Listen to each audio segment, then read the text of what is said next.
In the middle of the 8th century, on the vast steppes of Central Asia, two of the greatest empires the world had ever seen stood face to face. From the east marched a disciplined army of 30,000, carrying the pride of a civilization centuries old. From the west came a host nearly 7 times larger, a tide of warriors driven by faith and conquest. The clash shook the earth. Arrows blackened the sky, steel rang out across the plains, and alliances forged in gold shattered in an instant. Betrayal struck like a dagger in the dark, turning hope into horror and order into chaos. What began as a struggle for the Silk Road became a storm of blood and dust, a battle where the fate of continents trembled on the edge of a sword, and from its ashes emerged something no army had foreseen, a secret carried not in weapons, but in knowledge. A gift that would outlast empires, travel across continents, and forever change the story of mankind.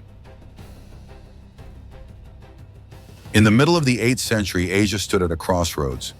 Two of the greatest powers of the age were reaching for the same prize: control over Central Asia, the beating heart of the Silk Road. To the east, the Tang Dynasty of China, proud of its ancient legacy and unmatched cultural splendor. To the west, the Abbasid Caliphate, heirs of Islam's first great expansion, a new empire burning with ambition. Their collision at the river Talas in the year 751 would decide who held the gateway between east and west. The causes of the conflict were as old as empires themselves: power, wealth, and the fear of losing both. The Tang court in Chang'an sought to extend Chinese influence across the fertile Fergana Valley, securing trade routes and vassal states. The Abbasids, rising after toppling the Umayyads, were eager to project strength and push their dominion eastward. Each side knew that Central Asia was more than a map of mountains and deserts. It was the lifeline of silk, spices, and silver, the arteries of civilization. Yet the two armies that gathered on opposite sides of the Talas River could not have been more different. The Tang brought perhaps 30,000 soldiers under the command of General Gao Xianzhi, a brilliant but ruthless strategist of Goguryeo descent. His forces were disciplined, professional, and backed by the prestige of centuries of Chinese statecraft. Tang soldiers carried composite bows, spears, and the famed straight-edged Dao swords, their armor a mixture of lamellar plates and leather designed for both mobility and endurance. They were supported by Central Asian allies, including contingents of Turkic horsemen. The Abbasid army, by contrast, numbered around 200,000 men under the command of Ziyad ibn Salih, a trusted general of the Caliph. This staggering numerical advantage gave the Caliphate confidence, but numbers alone did not guarantee victory. The Abbasids were a patchwork of peoples, Arabs, Persians, and Turkic tribes, united under the banner of Islam. Their strength lay in their cavalry, light and swift, capable of launching devastating charges and harassing their foes with clouds of arrows. Many wielded curved sabers and lances, weapons ideal for the steppe's open plains. Each side had its vulnerabilities. The Tang, though disciplined, were far from home. Their supply lines stretched thin across deserts and mountains. Their Central Asian allies, especially the Karluks, were restless and unreliable. The Abbasids, while numerous, had only recently consolidated power after a bloody revolution against the Umayyads. Internal rivalries still simmered beneath the surface. It was a contest not merely of armies, but of leaders. Gao Xianzhi was cunning, a man who had crushed rebellions and subdued kingdoms for the Tang throne. Ziyad ibn Salih, though less celebrated, was patient and calculating, determined to outlast and overwhelm his foe. Both understood that Talas would not be a border skirmish. It would be a reckoning. As the dust of Central Asia settled before the coming clash, two worlds prepared to decide the fate of the Silk Road. On one side stood the heirs of Confucius in the Middle Kingdom. On the other, the warriors of the Quran and the Caliphate. The stage was set for a battle that would echo across continents. The summer sun burned over the steppes of Central Asia as the two armies faced each other across the Talas River. Dust rose with every hoofbeat, banners rippled in the dry wind, and the silence before the storm pressed upon both sides like a weight from the heavens. Soldiers sharpened blades, tightened armor, whispered prayers, each man knowing that the clash ahead might decide not only his life, but the destiny of empires. General Gao Xianji positioned his Tang forces with surgical precision. His infantry formed solid ranks near the riverbank, shields locked, spears thrust forward, a wall of discipline honed by decades of Chinese military tradition. Behind them, archers strung their composite bows, ready to unleash storms of arrows. On the flanks, he placed his Turkic allies, horsemen skilled in fast charges and sudden retreats. Gao knew he could not match the Abbasids in sheer numbers, but he believed he could outmaneuver them, cutting into their vast host like a blade through silk. Across the river, General Ziyad ibn Salih arrayed the Abbasid army like an ocean of men. Tens of thousands of cavalry stretched across the plain, restless mounts stamping the earth. Behind them, infantry of Arabs and Persians braced with curved swords and lances, while standards bearing Quranic verses fluttered high in the desert wind. Ziyad's strategy was simple but deadly. Overwhelm the Tang with relentless pressure, stretch their lines, and crush them with cavalry charges that no disciplined wall could withstand forever. The first day began with a thunder of hooves. Abbasid horsemen surged forward, arrows whistling through the air, blackening the sky. The Tang lines braced, shields rattling as the first volley struck. Gao Xianji gave the order, and his archers answered with precision. Tang arrows, lighter and faster, cut down riders at a distance, and for a moment the Abbasid charge faltered. The battlefield erupted in chaos. War cries in Chinese and Arabic, the clash of steel on shields, the neighing of horses pierced by shafts. But Gao had not come this far to simply hold. With a signal, his Turkic cavalry swept out from the flanks, wheeling like hawks. They struck the Abbasid sides with sudden fury, loosing arrows and driving their spears into exposed riders. Dust rose in choking clouds, and for a time it seemed as if the smaller Tang army might carve its way through the greater horde. Yet Ziyad was no fool. He pulled back his vanguard, refusing to be baited into reckless pursuit. His men reformed, steady and disciplined, while wave after wave of cavalry circled to wear down the Tang lines. The sun dipped low, painting the battlefield red, but neither side broke. Night fell over a plain littered with broken lances, blood-soaked armor, and the cries of the dying. The first clash at Talas had ended without decision, but both commanders knew this was only the beginning. The Abbasids still held the advantage of numbers, while the Tang relied on precision and discipline. What neither side could yet see was that the fate of the battle would not be decided by steel or numbers alone, but by betrayal. The battle did not end with the setting sun. For 5 days, Tang and Abbasid soldiers clashed again and again, the plain of Talas echoing with the fury of war. What began as careful maneuvers soon devolved into relentless bloodshed, each side struggling to break the other in a storm of steel and dust. At dawn, Abbasid cavalry charged once more, their horses pounding the earth like thunder. Spears leveled, sabers flashing, they crashed against the Tang lines in waves. The impact sent men and horses tumbling, shields splintering under the sheer weight of the assault. Gao Xianji's infantry braced, driving their spears into the chests of onrushing riders, while archers poured arrows into the chaos. The air grew thick with screams, the metallic scent of blood, and the clash of iron. The Tang counterattacked with precision. Their disciplined ranks surged forward, swords hacking, shields smashing, cutting down Abbasid soldiers in brutal close combat. Dust clouds swallowed men whole, where no one could see friend or foe until the blade struck.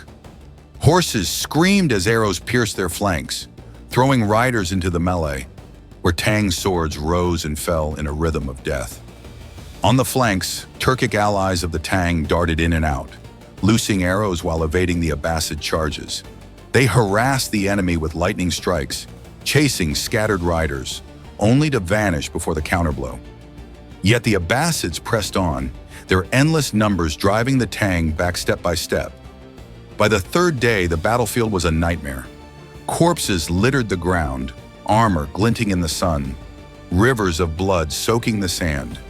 Men fought until exhaustion consumed them, until shields grew too heavy to lift, until swords stuck to their hands with dried gore. Neither side could claim victory, but both refused to yield. Each night, the moans of the dying carried across the camps. Soldiers whispered of omens in the sky, of stars burning red as if heaven itself watched. Gao Xianji walked among his men, urging them to hold, promising that discipline would outlast the enemy's numbers. Ziyad ibn Salih, calm and calculating, told his troops the Tang were trapped, their doom only a matter of time.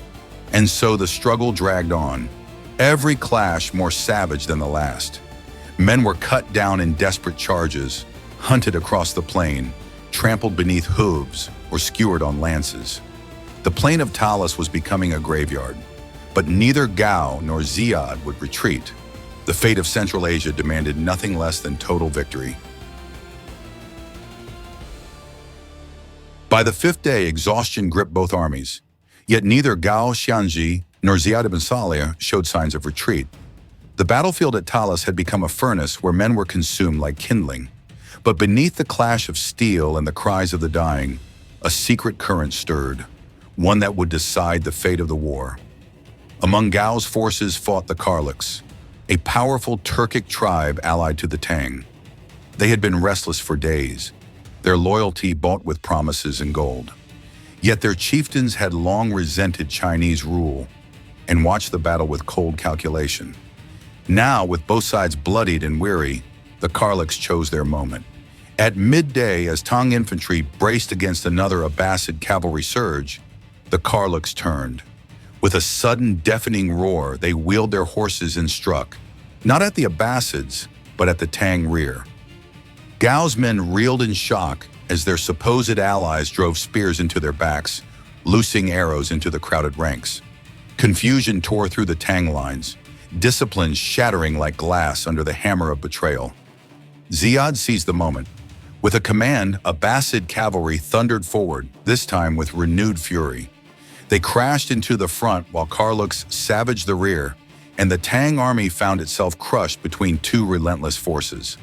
The plain erupted into chaos, men screaming, banners toppling, formations collapsing as panic spread.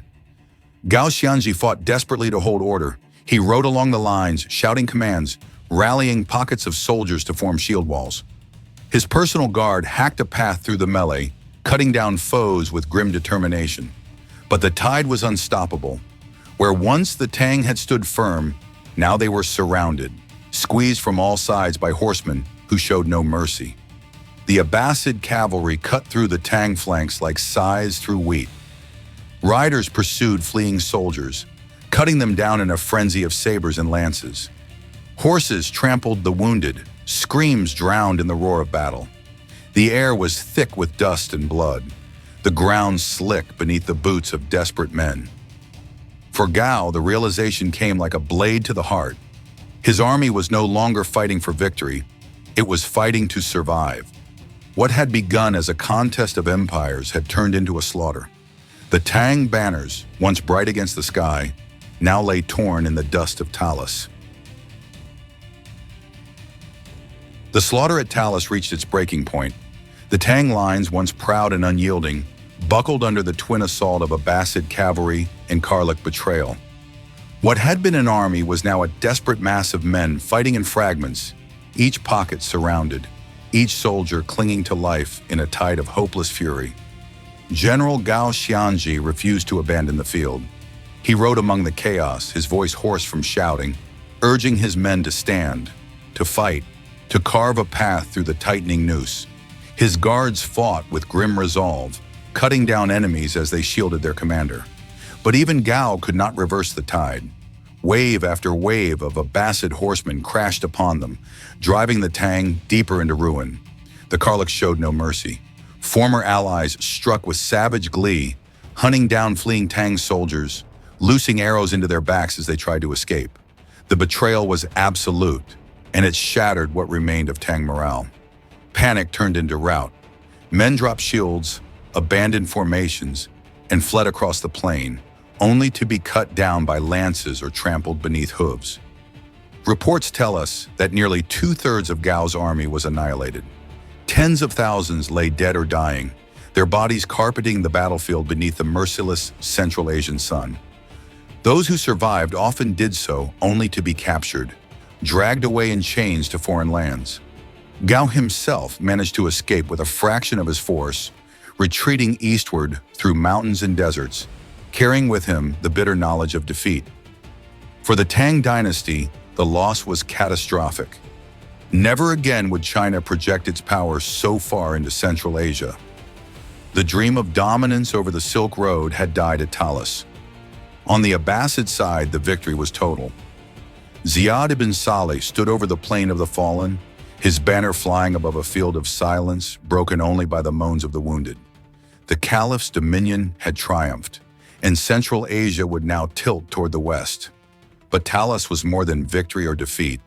In the ashes of battle lay prisoners, among them Chinese artisans, skilled men whose knowledge would change the world. From their hands, the art of papermaking would pass westward, first to Samarkand, then to Baghdad, and eventually to Europe. What had begun in blood would echo in ink, reshaping civilization itself. The dust of Talas slowly settled, but its echoes would thunder across centuries. For the Tang Dynasty, the defeat was more than the loss of an army.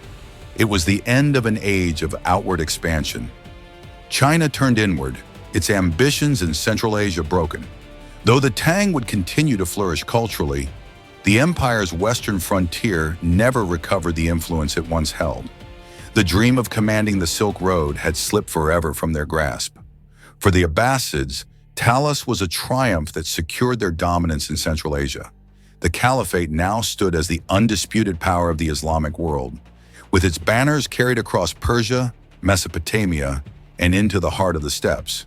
The victory marked the high tide of Islamic expansion eastward, drawing the frontier of civilizations with fire and steel. Yet the greatest legacy of Talas was not written in blood, but in ink. Among the prisoners taken were Chinese artisans, skilled in the craft of papermaking, a knowledge that had been guarded for centuries. In Samarkand, these artisans revealed their secrets. From there, the Abbasids carried papermaking to Baghdad, where it flourished in the great libraries of the Islamic Golden Age.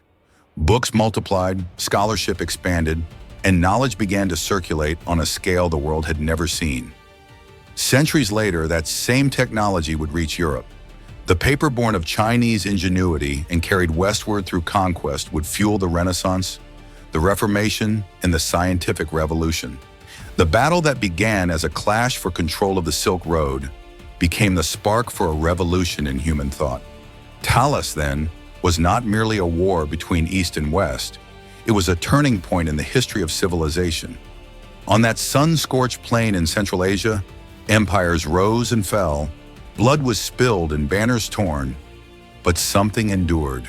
A thread of knowledge carried from captives to conquerors reshaped the destiny of humanity.